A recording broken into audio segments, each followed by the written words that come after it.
Bien, una vez más estamos aquí en Andorra, en el corazón de los Pirineos Orientales, Francia arriba, España abajo, Andorra un pequeño país. Estamos emitiendo Misterios Universales. Estamos al otro lado, conectados en Reno, en Nevada, con Jorge Daniel. Hola Jorge, ¿qué tal? Hola Artur, ¿cómo estás? Muy buen día. Buenos días, Jorge. Hoy día 2 de enero del año 2020, aquí en Andorra, son las 17 horas y 31 minutos. ¿Ahí en Rino, Jorge? Aquí es la hora 9 de la mañana con 31 minutos. Estoy notando al verme en la cámara que hay mucho ingreso de sol. Es una mañana hermosa, pero muy fría. Y realmente noto, sí, evidentemente es el amanecer aquí. Tremendo, tremendo lo que hace la tecnología, ¿eh? Que podemos estar tú en la mañana y yo ya prácticamente con las últimas luces del día en Andorra. Hoy vamos a hablar de cuatro temas muy interesantes. El primero es este silo que de alguna forma se instaló en el interior de las montañas de Yucca y en tu zona, en Nevada, y que quedó en una especie de letargia, en una especie de desuso, y que ahora el gobierno norteamericano quiere volver a incentivar que se active este silo, esta especie de depósitos de desechos nucleares. También hablaremos sobre los aborígenes o las tribus que están sufriendo algo muy importante. Muchas veces hablamos del cambio climático, pero obviamos también la gran cantidad de contaminación que hay, contaminación que, por cierto, llega a las capas de agua, llega a los ríos, llega a todas estas aguas que estas tribus, estos aborígenes están consumiendo y usan para su supervivencia. También hablaremos del extraño caso de un iWatch de la marca Apple que logró salvar la vida de una persona y cómo desaparecen personas por sus ideales políticos o incluso el hecho de tener una afición como la de radioaficionado, valga la redundancia, te puede generar una serie de problemas. Jorge, empezamos por el primer tema, que son que es este silo nuclear en el interior de las montañas de Yucca, ahí en tu zona, en Nevada. ¿Qué nos puedes contar sobre este asunto, Jorge? Bueno, el gobierno de Estados Unidos en el año 1982 tomó la decisión de buscar lugares probables como depósito para material nuclear, material radioactivo. Se eligieron 10 áreas posibles, que era una preselección antes de determinar dos o tres lugares probables. En el año 1984 quedaron escogidos tres lugares. Uno, un área de Texas, otro, un área del estado de Washington y otro, el sur del estado de Nevada. Con el paso del tiempo hubo una nueva selección para elegir el lugar más potable, entre comillas, y eligieron el sur del estado de Nevada.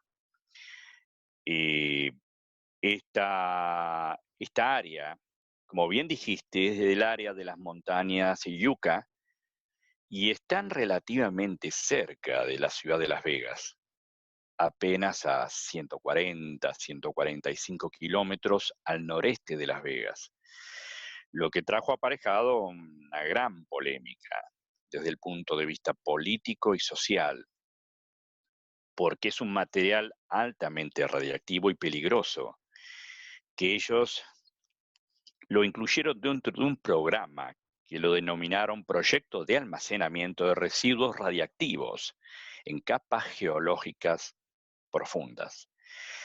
Esas montañas, Yucca, están formadas por rocas volcánicas de un volcán apagado largo tiempo atrás. Pero hay varios factores importantes en este tema. Uno es que el estado de Nevada, al igual que California, son áreas con posibilidades ciertas de movimientos sísmicos, de terremotos, lo que agrava la peligrosidad de querer poner en capas profundas material radioactivo, porque es un área que suele haber movimientos sísmicos. O sea que todo ese material que tal vez ellos están depositando y creen que no va a traer inconvenientes, con un movimiento sísmico puede tener derivaciones trágicas. Está el peligro de perder la gran cantidad de turismo que tiene la ciudad de Las Vegas, por el peligro de saber que hay un área tan peligrosa a muy pocos kilómetros.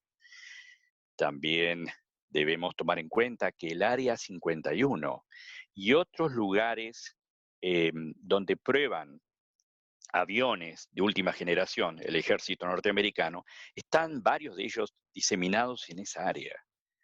O sea que hay lugares muy sensibles cerca de esas montañas Yucca.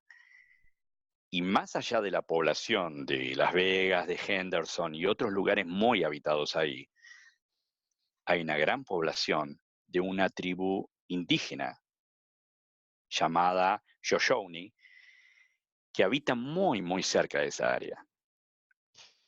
Creo recordar que este silo se aprobó en 1987 y te voy a dar un dato que es curioso, ¿no? Ya que en 1987 también en Cabril, en Córdoba, se aprobó la instalación del único cementerio nuclear que hay en España y que, por cierto, hoy en día aún continúa vigente. Ahí se almacenan, Jorge, se almacenan residuos de baja y media intensidad.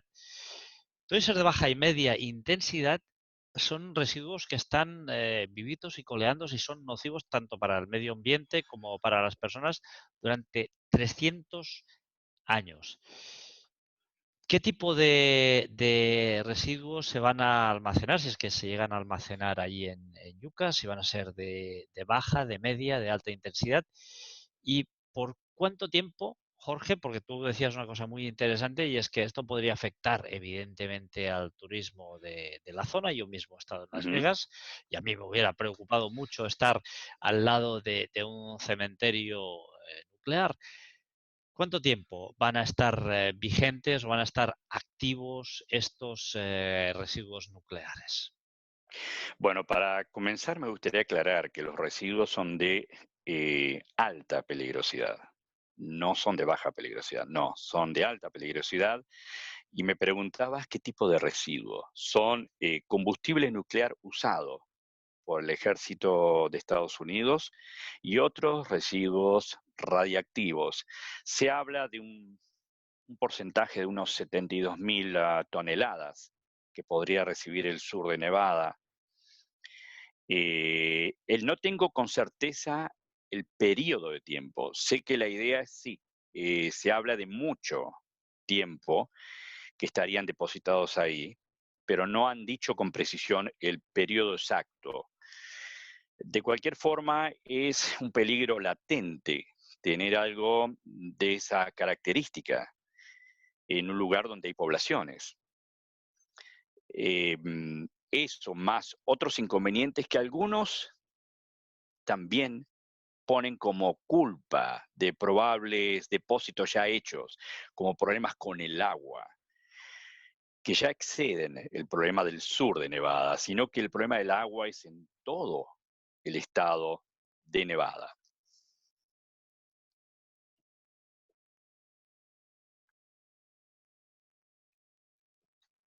Claro, esto es muy preocupante Ujú, porque, perdón, se me ha colado aquí un sonido. Esto es muy preocupante porque el hecho de que se vayan a almacenar residuos, como tú dices, de alta peligrosidad y además residuos que vienen del uso militar, evidentemente todos aquellos residuos que provienen del uso militar, pues entendemos que son bastante más peligrosos que los que provienen del uso civil, ya que se utilizan con ujú. fines bélicos muchas veces.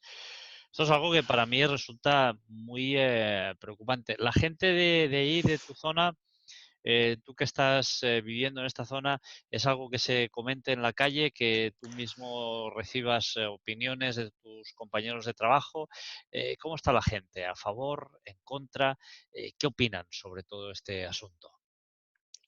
Bueno, la gente está preocupada. Yo hace, calculo, cerca de 21 años que resido por acá. Y cuando llegué me encontré con la noticia de que todo el mundo usaba filtros para el agua aquí. Yo de donde venía en mi país no solíamos usar cosas así y pregunté qué tan necesario era y me dijeron que realmente no era buena idea cocinar o beber agua de del grifo, creo que dicen ustedes, o de la canilla, porque era peligroso para la salud. Hace, calculo, 2 o 3 años atrás, estaba en mi trabajo. Eh, yo trabajo en un taller de electrónica donde fabricamos sensores y el dueño de la compañía estaba por probar, testear unos sensores que son para sumergir. Entonces tomó un vaso de cristal y le puso agua de la pileta del grifo. Y entonces se sorprendió por el color que tenía el agua. Y nos llamó a todos y nos mostró, dicen, miren cómo está esta agua. Y era un agua realmente amarilla, y nos quedamos asombrados y dijimos, ¿esto es lo que uno sin querer podría beber? Y él dijo, por favor, no vayan a usarla para nada. No sé, preparar una comida, por ejemplo, en el trabajo. Porque ahí utilizamos botellones que traen a nivel semanal de agua purificada. Nunca tomamos el agua corriente, pero no creíamos que estaba tan contaminada. Él se quedó sorprendidísimo. Este hombre es un ingeniero y dijo, voy a hacer un reclamo a la compañía de agua, pero aún así nos quedamos asombrados por, a simple vista, visualmente podíamos ver que eh, un agua, bueno, que no se debía tomar, que no es de consumo humano. De hecho, en las plazas, en los parques, donde hay muchas familias, muchos niños, donde yo muchas veces salgo a correr y tengo sed y hay bebederos de agua normales, pero los bebederos tienen un cartelito y dice no agua para consumo humano. Y yo me pregunto, ¿con qué fin están esos bebederos? Porque se supone que una familia, unos niños o cualquiera que está haciendo un deporte puede querer tomar de esa agua. Pero ellos dicen, no apto para el consumo humano. Entonces, directamente estamos ante algo que es tremendo, porque si ya no nos podemos Ujú. fiar ni del agua que sale por nuestros grifos, me parece terrorífico, Jorge, porque, hombre, imagínate, ya que estás paseando el perro, no sé, en mi caso que tengo dos perros, y Hmm. beben agua de esta fuente que puede estar contaminada con residuos radioactivos, que eso es tremendo para la salud. Vamos, me parece horroroso, pero es que es tremendo porque el agua contaminada no es una cuestión solo de ahí, de Nevada, sino eh, de muchísimos sitios. Permíteme que ponga un pequeño audio, Jorge, de una noticia que habla en Telesur sobre esta cuestión, precisamente, sobre aguas contaminadas. ¿Te parece que lo escuchemos en un segundo? Sí, adelante, por favor. Vamos a avanzar, nos vamos ahora hasta Perú. Científicos alertan que una gran cantidad de alimentos de origen agropecuario que consumen los peruanos están contaminados por pesticidas. Además, señalan que dicha información es ocultada por las instituciones del propio país. Después de años de insistencia, el toxicólogo Jaime Yáñez accedió a los resultados de análisis que el Servicio de Sanidad Agraria SENASA realizó entre los años 2011 y 2015 a diversos productos agrícolas que se iban a exportar. Si tú agarras 4 tomates, 3 de esos van a contener pesticidas en niveles considerables, más altos de los permisivos. Entonces estamos consumiendo pesticidas que sabemos que los pesticidas causan muchos problemas a la salud humana, ¿no? Sobre todo problemas endocrinos, problemas hormonales. Continuamos, ¿no? Vemos la páprica. Páprica vemos que 33%, es decir, 1 de cada 3 contiene micotoxinas. Las cifras son parecidas en frutas como mandarinas, naranjas y uvas.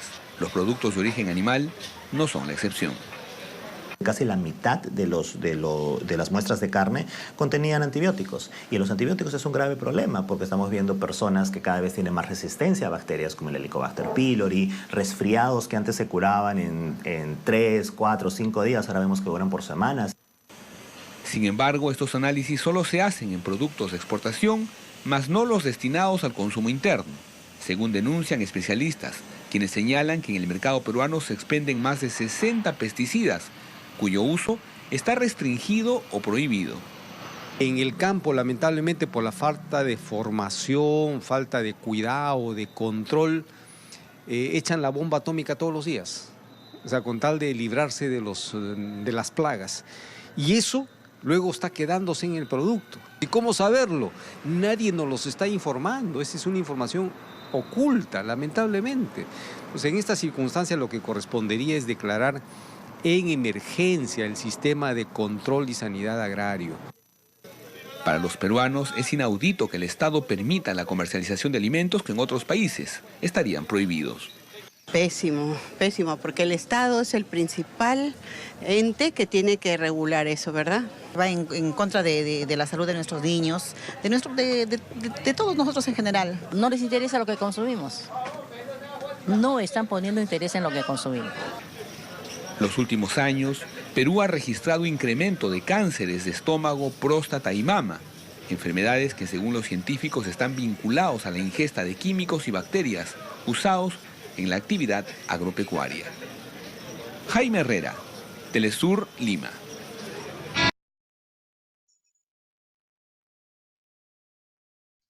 Jorge,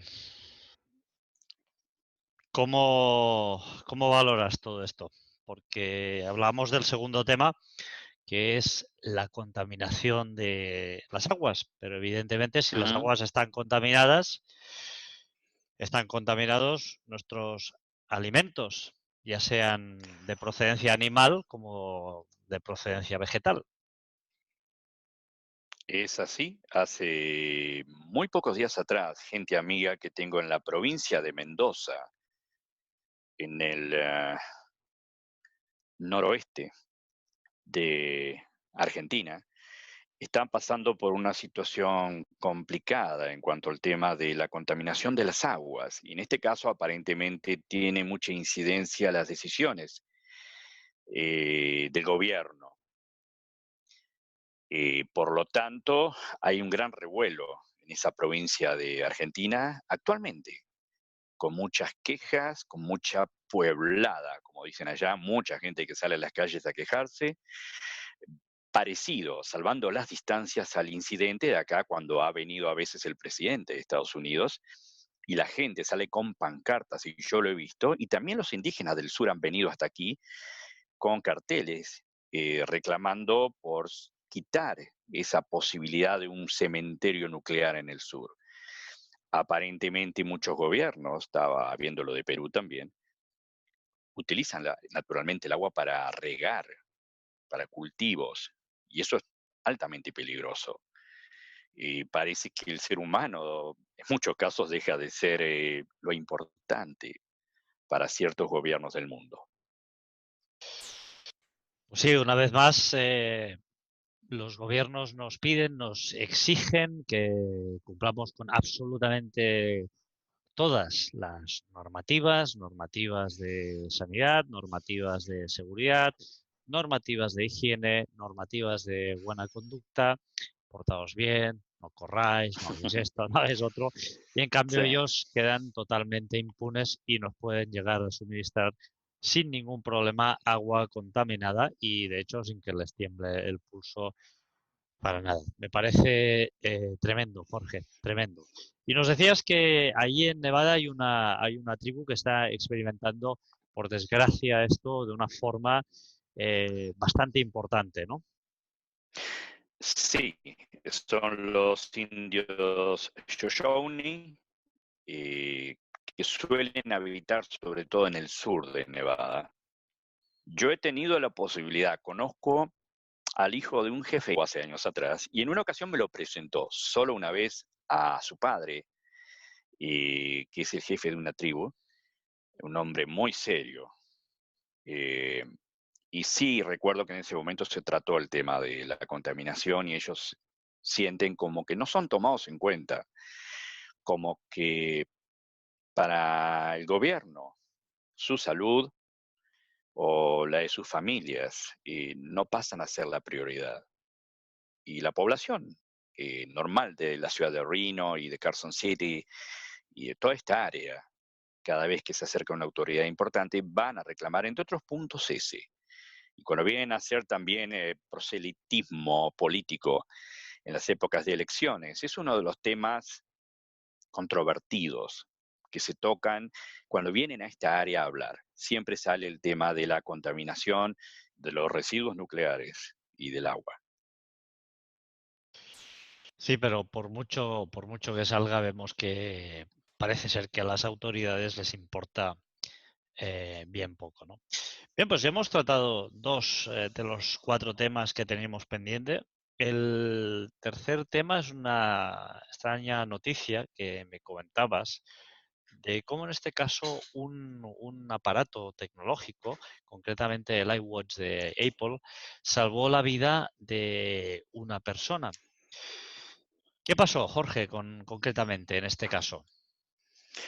Sí, es un tema para mí muy interesante dentro de la tecnología y que demuestra cómo, a pesar de los peligros, como estábamos hablando, que conlleva a veces la tecnología actual, al exponer a la gente a radioactividad, por ejemplo, también tiene en algunos casos beneficios muy importantes.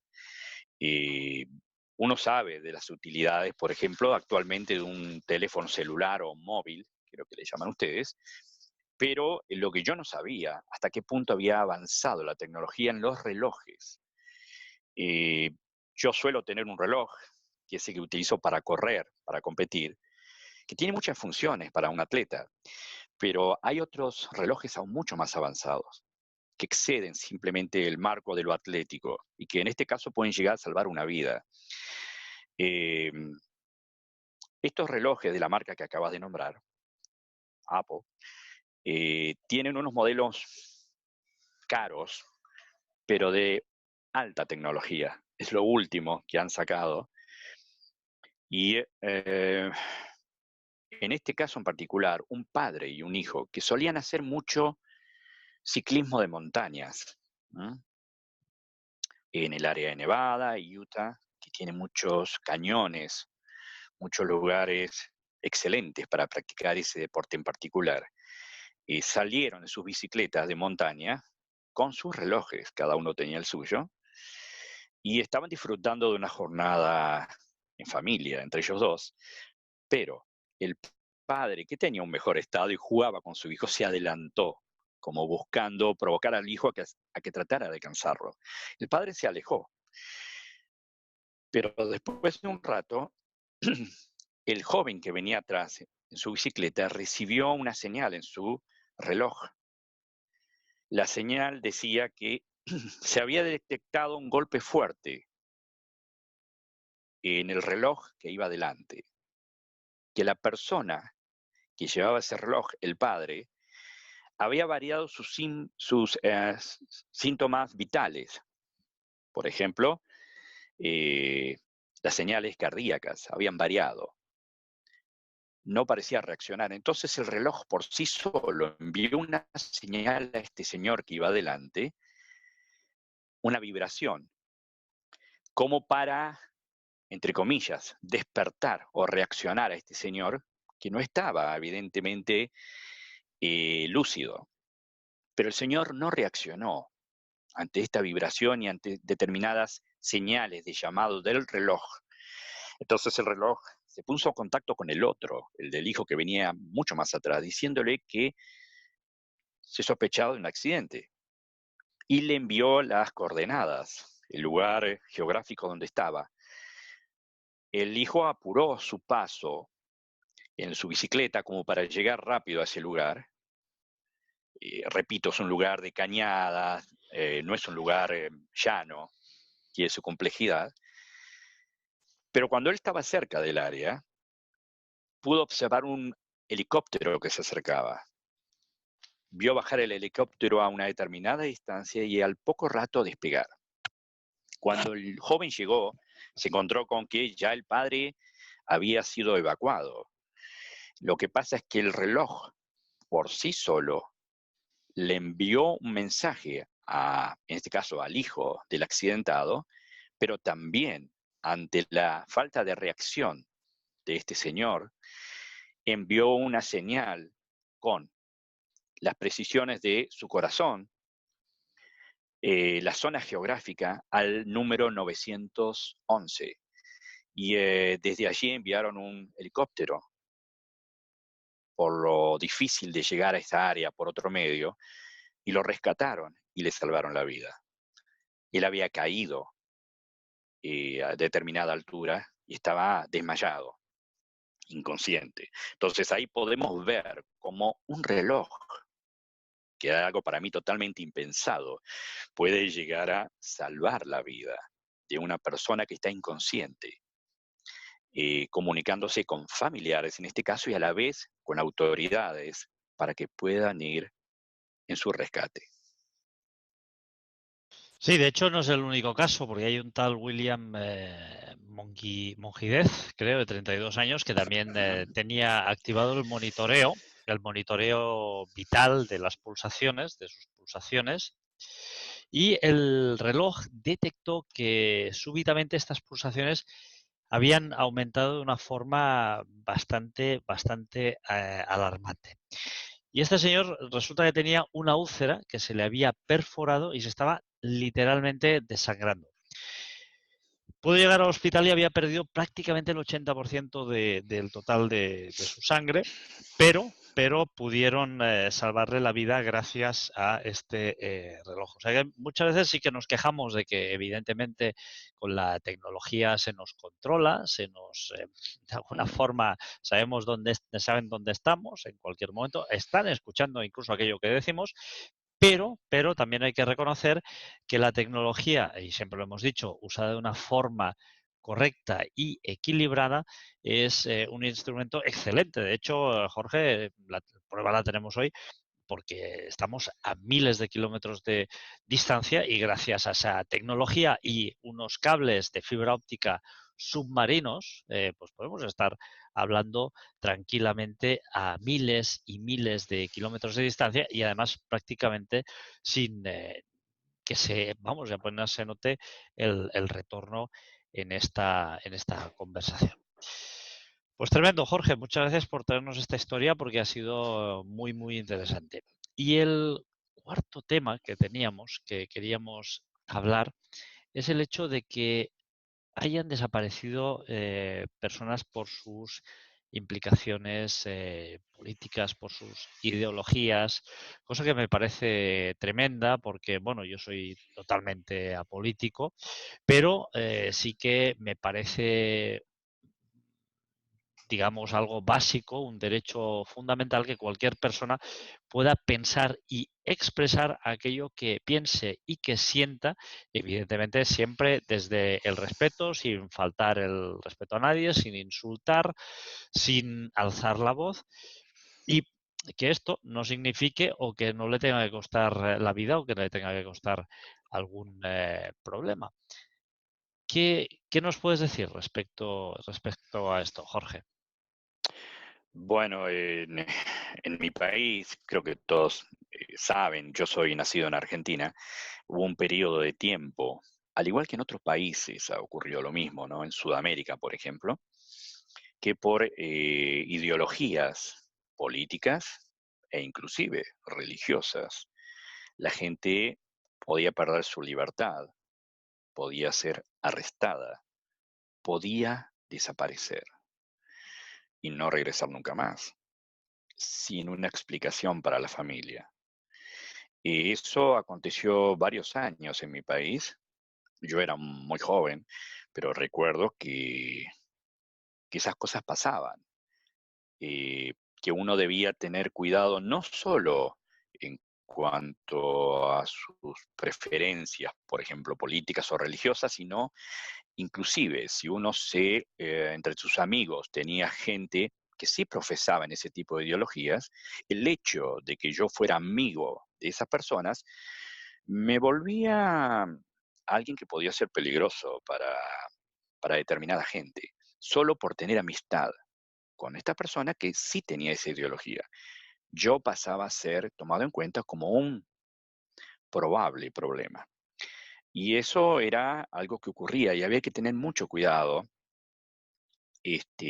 Pero más allá de eso, yo suponía, especialmente siendo muy joven, un niño, prácticamente un jovencito, que no le interesaba, que desconocía el tema político o religioso, ah, que bueno, a mí no me podía ocurrir ningún tipo de inconveniente en cuanto a eso, por mi corta edad y por mi desconocimiento naturalmente en ese tipo de áreas. Claro,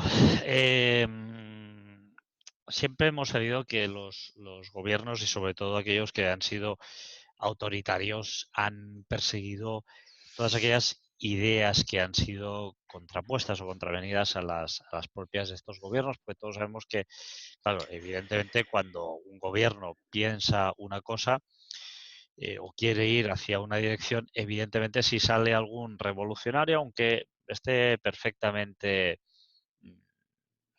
respaldado por la sociedad y sean ideas Ujú. o tenga ideologías mucho más sanas que las del propio gobierno, pues evidentemente se ponen los medios para liquidar a quien sea. Recordemos, y esto no son datos míos, sino son datos de Amnistía Internacional, que en Bosnia-Herzegovina aún hoy en día se buscan entre 10 y 12.000 personas que han desaparecido, ya sea por su ideología o por su religión.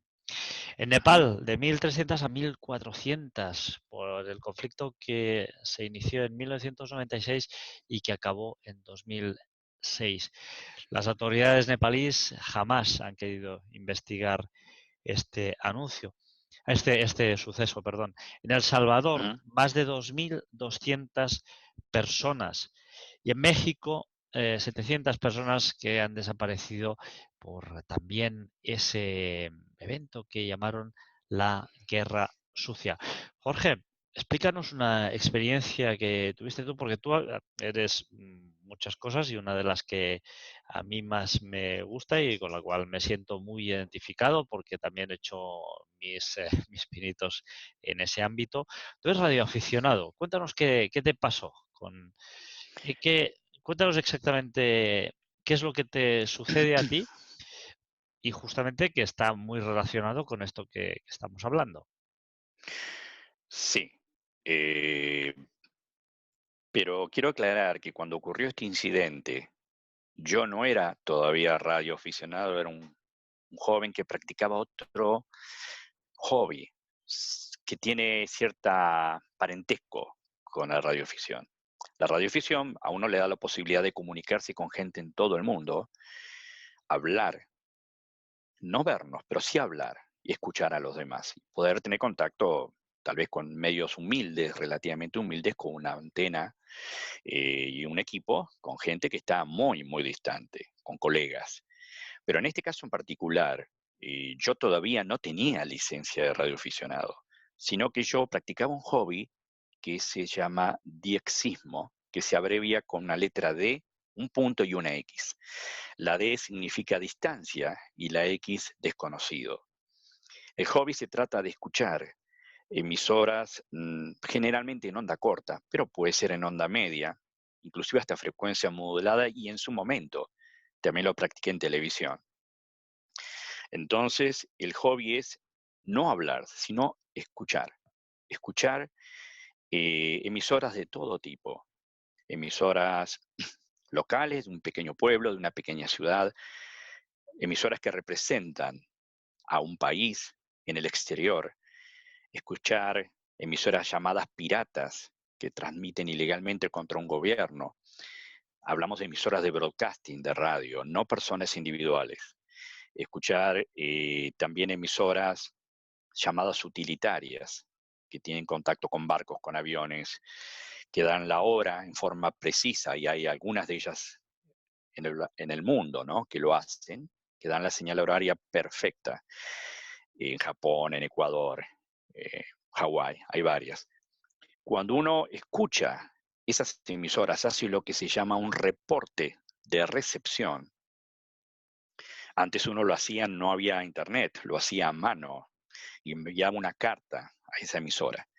Entonces la emisora confirmaba esa escucha con una tarjeta llamada QSL, parecida, similar, salvando las distancias, la que se envían los radioaficionados entre sí, como una muestra, una señal de que sí hubo ese contacto, que hablamos entre dos colegas, o en este caso la emisora reconoce que yo la escuché, a pesar de la distancia, debido a ese reporte que yo le envío, que es completo.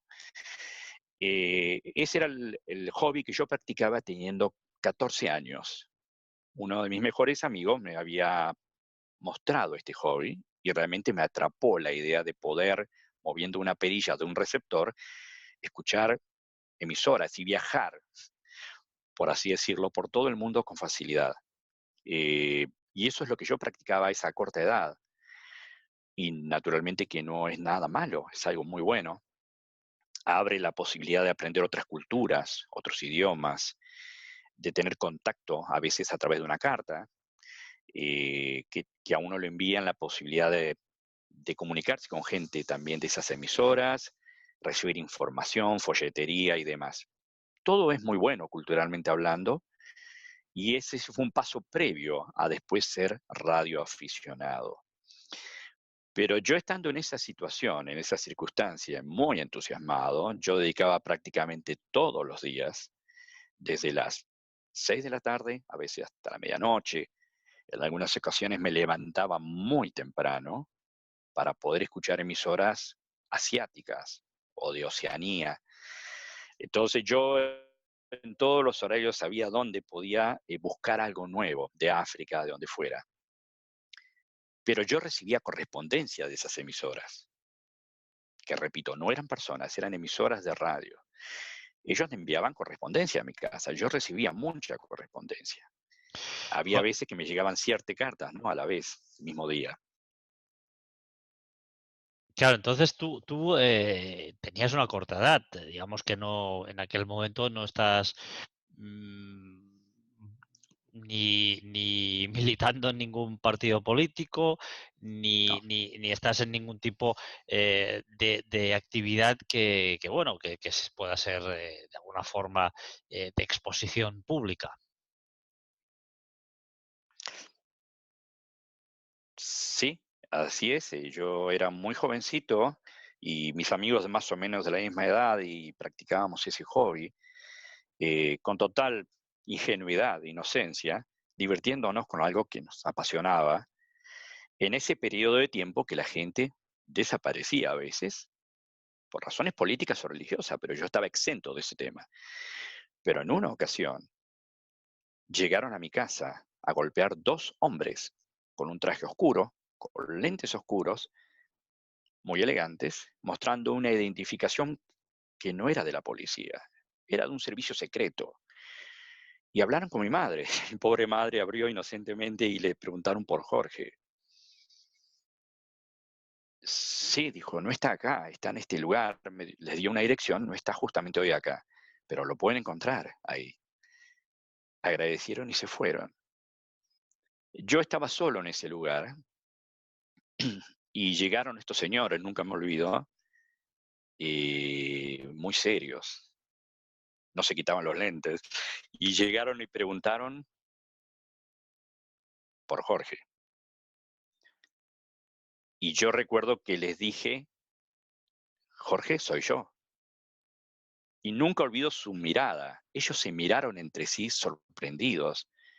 Yo no sé qué pensaban encontrar o quién creían que era Jorge, pero yo sospecho que ellos esperaban encontrar a alguien con cara de rebelde, pelo muy largo, una especie de Che Guevara, una cosa así, tal vez con barba, no sé.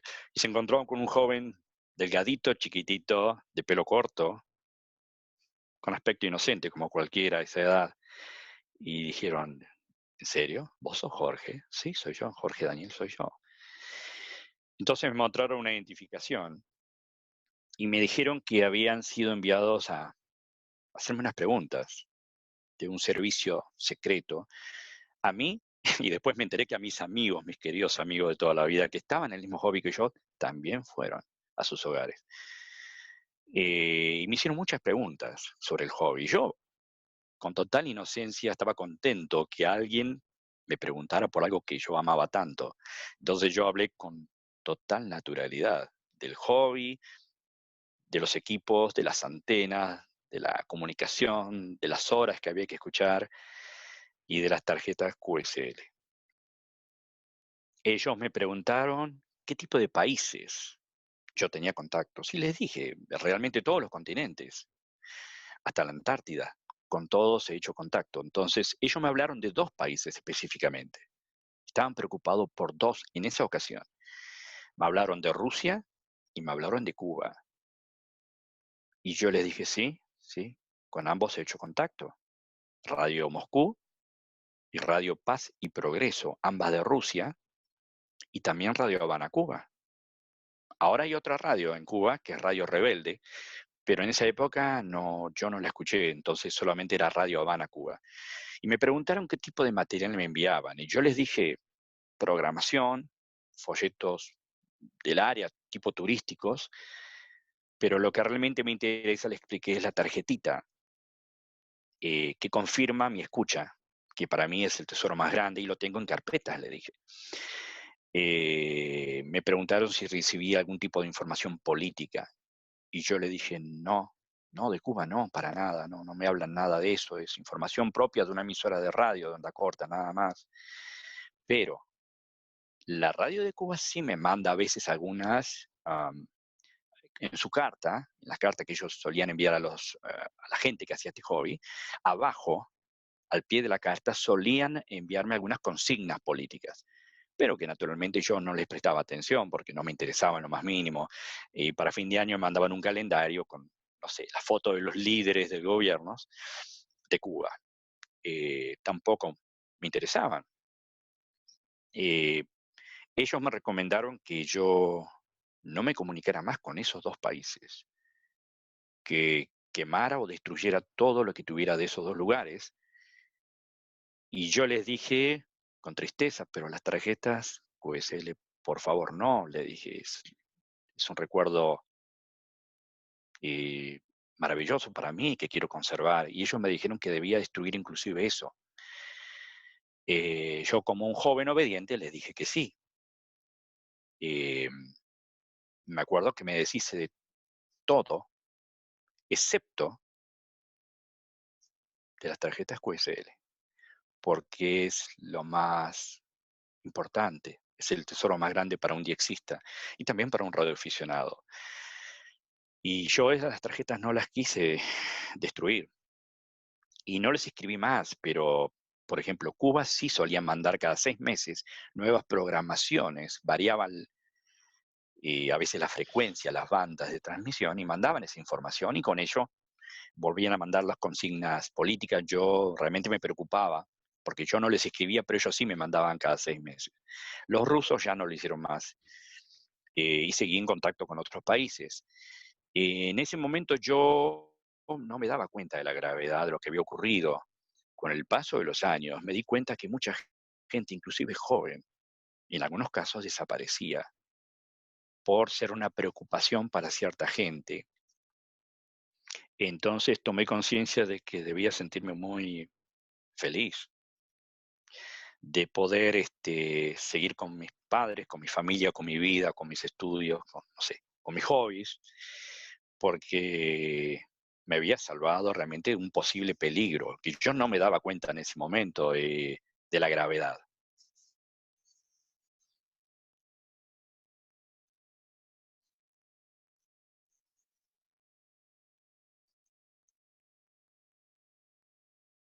Quiero aclarar, Artur, que veo que has puesto unas fotos de un equipo de 11 metros.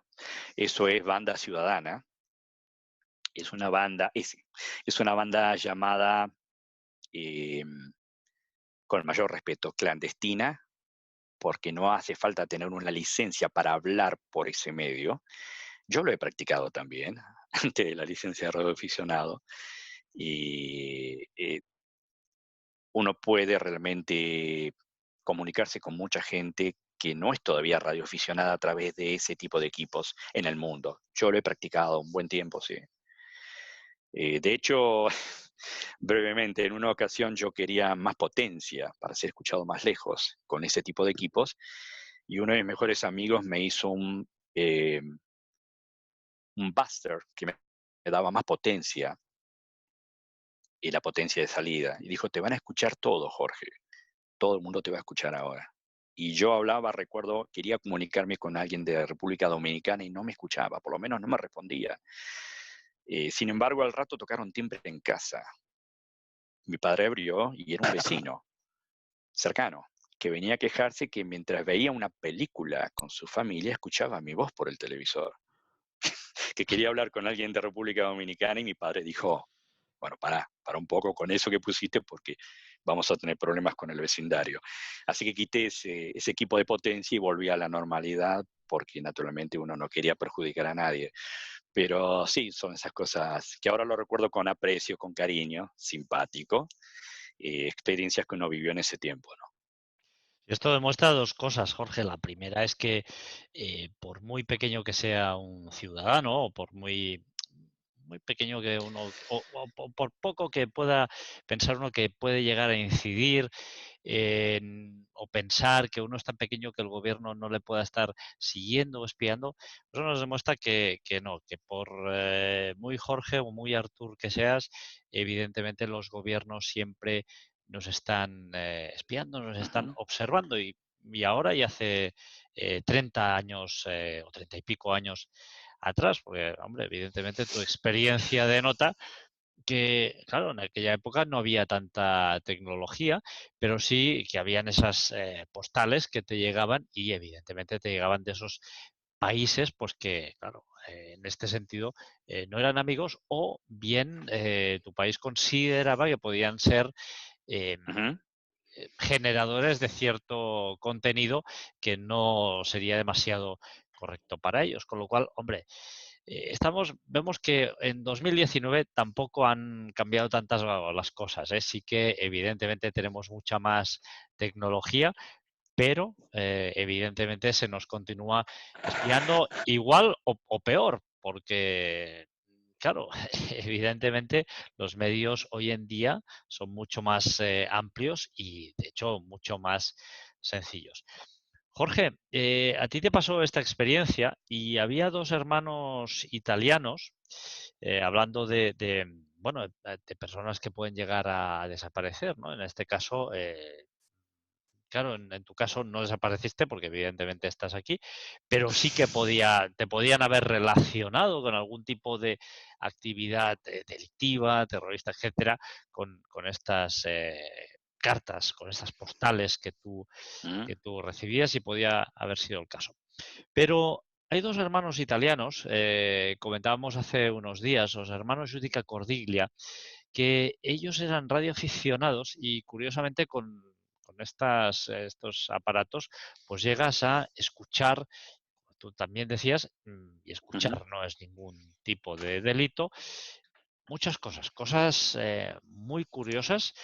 Y si te parece, Jorge, vamos a escuchar una grabación que realizaron estos dos hermanos sobre una cosmonauta que el gobierno ruso negó mucho tiempo que hubiera existido. La cosmonauta perdida, se conoce como la cosmonauta perdida, Ludmila Tokov, que murió además murió abrasada entre estertores y llamas y elevadas temperaturas. Vamos a escuchar parte de esta conversación, la vamos a escuchar toda, pondremos un minuto y medio. Y porque me parece terrorífica y me gustaría pues que los oyentes de Misterios Universales la escuchen que se puede llegar a grabar con un equipo de radio aficionado.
Sí, aquí decía, háblenme, ¿cómo debo transmitir?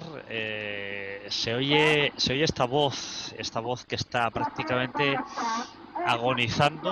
Imaginemos un poco la inmensidad de la negrura del cielo, de la estratosfera, ese frío, esa soledad, ese pequeño espacio del cual disponía.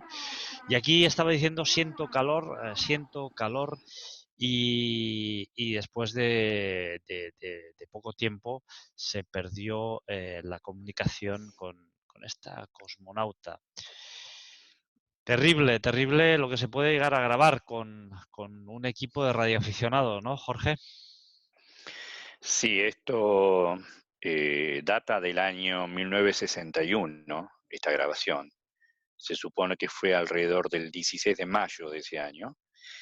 Ella inclusive llega a relatar al final, lo último que se escucha es que ella ve llamas a través de la ventana, por así decirlo, que tiene para ver el exterior, ve llamas.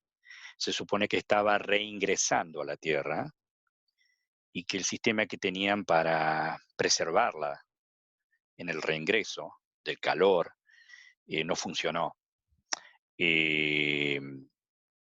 Esta cosmonauta era la primera en salir a orbitar la Tierra. El gobierno de la ex Unión Soviética dijo que esa grabación era falsa, la que hicieron los hermanos Cordiglia. Ellos habían, si hacemos un poco de historia, habían grabado al principio, en el año 1957, la comunicación entre Moscú y la Sputnik 1, que fue el primer satélite artificial que puso en órbita Rusia. Ese primer satélite, que naturalmente no iba con personas, hizo 1440 órbitas, o sea, giró alrededor de la Tierra 1440 veces por un lapso, no recuerdo si eran 92 días, y cayó finalmente en la Tierra y se desintegró al ir cayendo. Y ellos escuchaban y grabaron los sonidos, que era un bip entre la nave y la torre de control de Moscú, de que detectaban el lugar donde estaba y detectaban esa señal sonora, y ellos la grabaron también. Fijémonos que después de eso, que fue en el año 57, un mes más tarde nada más, de esa Sputnik 1, fue lanzada la perra Laika, que era el primer ser vivo en ser enviado al espacio por los rusos, antes de esta mujer, ¿no? Y ellos también lograron grabar la comunicación de esa nave con la Tierra, e inclusive ellos escuchaban un sonido que no reconocían, pero uno de los dos hermanos, Cordiglia, estudiaba medicina, y él decía que parecía el latido del corazón de la perra. Por lo tanto, llamaron a su padre, que estaba dormido. Esto todo ocurría en Turín, en el norte de Italia, en un edificio donde en la azotea tenían las antenas fundamentales para poder escuchar cualquier cosa, porque el equipo puede ser muy bueno, pero sin una antena no hay grandes posibilidades. Ellos fabricaban sus propias antenas. El padre se levantó, que era médico, escuchó la grabación, trajeron a su perrito que tenían ahí y reconoció que parecía el latido del corazón, en este caso de la perrita Laika. Laika, quiero aclarar, en ruso es algo así como ladradora, es la traducción del apodo, el nombre que tenía la perrita, que era una perrita que encontraron vagando por Moscú, por las calles, y fue seleccionada junto a otros dos perritos más, perdón. Y finalmente fue elegida ella sobre los otros dos, solo porque al ser una perrita que estaba por la calle, sin hogar, estaba acostumbrada a pasar hambre, estaba acostumbrada a pasar frío o calor y adaptarse a eso. Eso hizo que fuera la perrita escogida para ese vuelo. Después de eso viene lo de la cosmonauta que me hablabas, y que ellos nunca admitieron que pasó. Ellos dicen que la primer cosmonauta fue Valentina Tereshkova en el año 1963, en junio. Una joven de 26 años que sí volvió a la Tierra y que actualmente, hasta donde se vive, tiene 80 y algo de años. Ella vive actualmente, pero la anterior ellos dicen que no ocurrió. Sin embargo, 1 o 2 meses después de esa grabación, ¿no?, donde muere presuntamente esta cosmonauta, Ludmila, ellos reconocen que perdieron un satélite, dijeron, en ese mismo periodo de tiempo, que se achicharró al reingresar a la Tierra y quedó destruido. Pero lo interesante es que ese satélite que ellos dicen tenía el tamaño de un camión, era muy grande, como para llevar a alguien, pero ellos dicen que no iba nadie dentro, ¿no? Y trataron de desacreditar a los hermanos Cordiglia, que con un equipo pudieron escuchar eso, y después, más adelante, también pudieron escuchar los primeros satélites americanos. Sí, desde luego la antigua Unión Soviética, Jorge, no brillaba precisamente por su transparencia y hoy tampoco, continúa la URSS, continúa igual, diría, o incluso hasta peor. Ujú. Temas muy interesantes, Jorge, desde el peligro que entraña un cementerio nuclear. Desgraciadamente, la contaminación que estamos vertiendo sobre nuestra casa, nuestro planeta Tierra, la aplicación de las nuevas tecnologías y las personas que desaparecen, ¿no? Desaparecen y pueden desaparecer por una cosa tan sencilla como el hecho de usar una estación de radioaficionado. Jorge, muchísimas gracias. Muchísimas gracias por tu tiempo y tu dedicación desde Reno, desde Nevada. Te mandamos allí un fuerte abrazo. Muchísimas gracias, Artur. Quiero hacer extenso mi saludo también para todos los oyentes de Misterios Universales, agradecer sus palabras, su apoyo de siempre. Y quiero también mandar un saludo grande y un beso enorme a Paula, mi querida amiga, que siempre me ayuda, aunque en este caso no esté hablando, pero que siempre me ayuda con material de todo tipo para este tipo de programas. Así que quiero agradecer a todos y ojalá nos volvamos a reencontrar pronto. Desde luego, Jorge, por mí no será. Ya sabes que siempre es bienvenido. Y me sumo a los saludos a Paula. Y también me sumo a los saludos a toda la gente que está en el grupo de Telegram de Misterios Universales, donde ahí pues podéis conversar con nosotros, con Jorge, con Paula, con Nata, con Josep y con muchas otras personas que están allí. Jorge, hasta la próxima, amigo mío. Un abrazo hacia Nevada. Muchísimas gracias. Que tengas una maravillosa tarde por allá. Gracias, Jorge. Un abrazo. Hasta pronto. Adiós.